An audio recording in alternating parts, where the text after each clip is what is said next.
Hi, I'm Pastor Mark, and I want to give you a brief overview of a Passover Seder so that you can do this in your home with your family and your friends. And you can find all of the resources for this Passover Seder on the link below. It'll take you right to our website. We've got a lot of different resources for you. You can print out a Haggadah if you'd like and follow along. This will take you step by step through the Seder itself. You'll really enjoy it. It's thick enough that you'll have to take it somewhere and get it stapled if you don't have an extended, longer stapler to do that. But that is our booklet form. And then also, if you'd rather just print out a notebook style Haggadah, you can do that. And it just flips and you just read from top to bottom.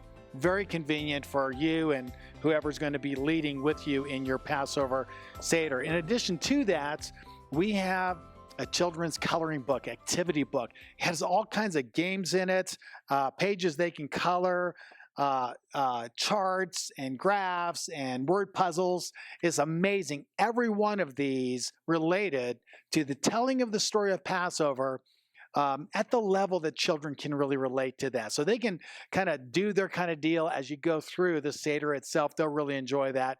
We also have on our website some resources, how-to videos, how-to that are related to recipes and the foods that you're going to prepare for your Passover Seder. Now let's shift gears a little bit and talk about timing issues. The reading of the Haggadah, it's about approximately 45 minutes, depending on how slow you read, fast you read, or if you even allow for some dialogue during that time, but average 45 minutes. Your dinner together, about 60 minutes. So the total from start to finish, about an hour and 45 minutes. We encourage you to start your evening approximately 45 minutes prior to the sun going down. And the reason is we want to make sure that you're actually on Passover, celebrating the Passover as it transitions into the eve of the 15th, which is the first day of unleavened bread. And so also in addition to that, as you go through your Haggadah, you're going to find that in here, there's a place where you stop and do dinner. Just ignore that. We actually want you to do the Passover supper, your dinner part of that at the beginning, and then actually go through the Haggadah. It just works. It's a better flow. We have found that out over the years. And so we encourage you to do that. I always take a small break during dessert just to kind of break up the reading and the liturgy and just the time for question and answer maybe and enjoy the dessert. And then I resume the last part of the Haggadah. Now, the liturgy that you're going to find in the Haggadah is in both English and Hebrew. So don't sweat the Hebrew. If you don't know how to speak Hebrew, it's okay. Just do the English. Let's talk about the Passover Seder tray. This is designed to engage the five senses. This is designed to be coupled with the stories, the telling of the drama of our great deliverance in Egypt and how it points forward to the greater deliverance that we have in Yeshua the Messiah. And so everything that's on this tray is designed to really grab hold of your soul, to help you experience the telling of the story, not just in your hearing, but through your five senses. And the Seder tray has to have at least three essential elements on the tray itself. The first one is the Pesach, or the Passover sacrifice. Now, they sacrificed the lamb, if you remember in the story in Exodus chapter 12. On the 14th day in the afternoon, they slayed the lambs, and they put the blood of the lamb on the doorposts of their house. So on the Seder tray, we use a lamb shank bone. We encourage you to get these maybe a month in advance, because the closer you get to Passover, when you go to the meat department at your grocery store, they're usually out by then. So go get a lamb shank bone. And what we do is I broil mine. I get it completely cooked through, and then I salt it, and then I use it for my Passover Seder tray. That represents the Passover sacrifice. The next thing is the unleavened bread, or what today we call matzah. And the matzah represents the bread of haste.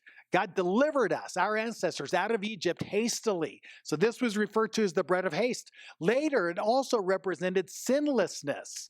And in that sense, it represented the Messiah, the only one who would be sinless, without sin. He who knew no sin became sin on our behalf, that we might become the righteousness of God. And then marar, the bitter herbs. That's the third essential item on the tray. Those three have to be on the tray. We use horseradish. It's bitter to the max. I get the extra hot. I always want to wake people up. They typically get a little dozy throughout the evening. This is a wake-up call, right? But actually what it is designed to do is to remind us of the bitterness of slavery and the bitterness of sin.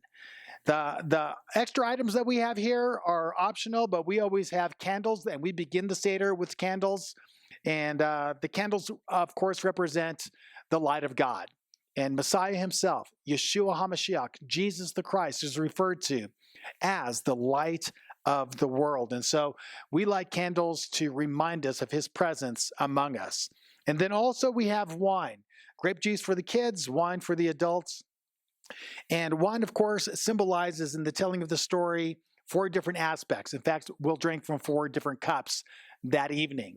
The first cup is the cup of sanctification. And then we have the cup of the 10 plagues. Then we have the cup of redemption. And then the final cup is the cup of praise.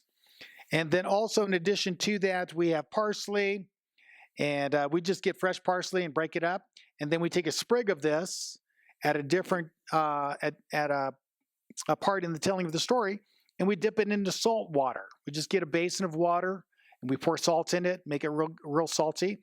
And we dip it in there, and then we eat it as we remind ourselves of the tears that our ancestors wept in the misery of the slavery that they were experiencing, and also the tears that we weep in terms of the misery of our own brokenness, our own sin and shame, and how we all need Messiah. And finally, the haroset, which is a mixture of apples and almonds and raisins and cinnamon. This is designed to be mixed with the bitter herbs at a different part of the telling of the story. And what it reminds us of is that even in the bitterness of circumstances, our hope in God lessens the pain of all of that. And so all that we do with these elements on the Seder tray are designed to engage us in the telling of the story of the ancient Exodus, that physical deliverance from slavery in Egypt, pointing us forward, of course, as the sages remind us of the second and greater Passover in Messiah. And it's in Messiah that we really find the fullness of our Passover Seder. So we encourage you to do this with your family and friends. It's absolutely transformational. Finally, let me just encourage you with this. If you've never done a Seder before, you can do this. We're making available all the resources. It's really quite simple. You can go through this first time and people will think that you've done it multiple times. So get our resources, do a Seder with your friends, enjoy the evening, make sure it's a relaxed environment. It's even designed to be fun at different points through the telling of the story. I think you'll really enjoy it. And know this, that the Messiah himself is with you, and he will be with you in the Seder. So be of good courage and step out in faith and do a Seder with your family and your friends. That's it. A happy new year to you and yours, and may your Passover Seders be filled with signs and wonders. This I pray in the mighty name of Yeshua the Messiah.